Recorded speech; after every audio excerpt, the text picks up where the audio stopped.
سورۃ الزخرف قرآن مجید کی 43 سورہ ہے اور مکے میں نازل ہوئی۔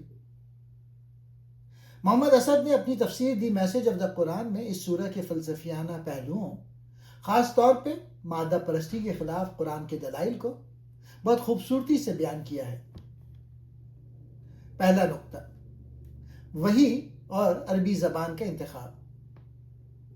سورہ کے آغاز میں قرآن کی حقانیت پر زور دیا گیا ہے۔ محمد اسد واضح کرتے ہیں کہ اللہ نے اس کتاب کو عربی میں اس لیے نازل کیا تاکہ لوگ اسے اپنی عقل سے سمجھ سکیں۔ اسد کے نزدیک وحی کا مقصد محض تلاوت نہیں بلکہ کائناتی سچائیوں کا شعور حاصل کرنا ہے۔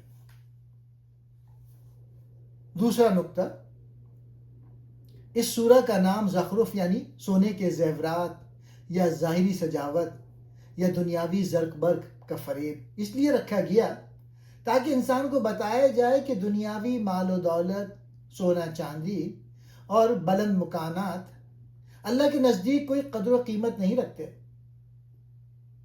محمد اسد کے مطابق اگر اللہ چاہتا تو کافروں کے گھروں کی چھتیں اور سیڑھیاں بھی سونے چاندی کی بنا دیتا، لیکن یہ سب متاع حیات دنیا ہے، جبکہ اصل کامیابی اہل تقوی کے لیے آخرت میں ہے۔ تیسرا نقطہ، تقلید اندھی کا رد۔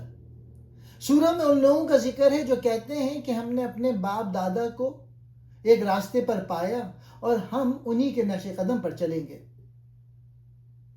محمد اسد اس آبائی تقلید کو عقل کی دشمن قرار دیتے ہیں۔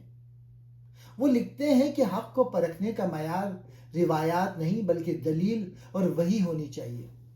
چوتھا نقطہ، حضرت عیسیٰ علیہ السلام کا حقیقی مقام۔ محمد اسد نے اس سورہ میں حضرت عیسیٰ علیہ السلام سے متعلق آیت کی تشریح میں خاص طور پہ عیسائی عقائد کی اصلاح پر بات کی ہے۔ اسد کے مطابق قرآن واضح کرتا ہے کہ عیسیٰ اللہ کے بندے تھے جن پر اللہ نے انعام کیا۔ وہ قیامت کی ایک نشانی ہے، یعنی ان کی تعلیمات اور ان کا ذکر انسان کو آخرت کی یاد دلاتا ہے، نہ کہ وہ اللہ کے بیٹے یا شریک ہیں۔ پانچواں نقطہ، توحید اور مشرکانہ وہم۔ سورہ ان لوگوں کی تردید کرتی ہے جو فرشتوں کو اللہ کی بیٹیاں قرار دیتے ہیں۔ محمد اسد اسے انسانی وہم اور جہالت قرار دیتے ہیں۔ وہ بتاتے ہیں کہ اللہ کی ذات ان تمام انسانی کمزوریوں اور رشتوں سے پاک ہے۔ کائنات کا نظام صرف ایک اللہ کے ہاتھ میں ہے جو زمین اور آسمان دونوں کا آلہ ہے۔ خلاصہ تفسیر، محمد اسد کی تشریح کے مطابق یہ سورہ ہمیں سبق دیتی ہے کہ ظاہری چمک دمک اور مادی وسائل کو انسانی شرافت کا معیار نہ بنایا جائے۔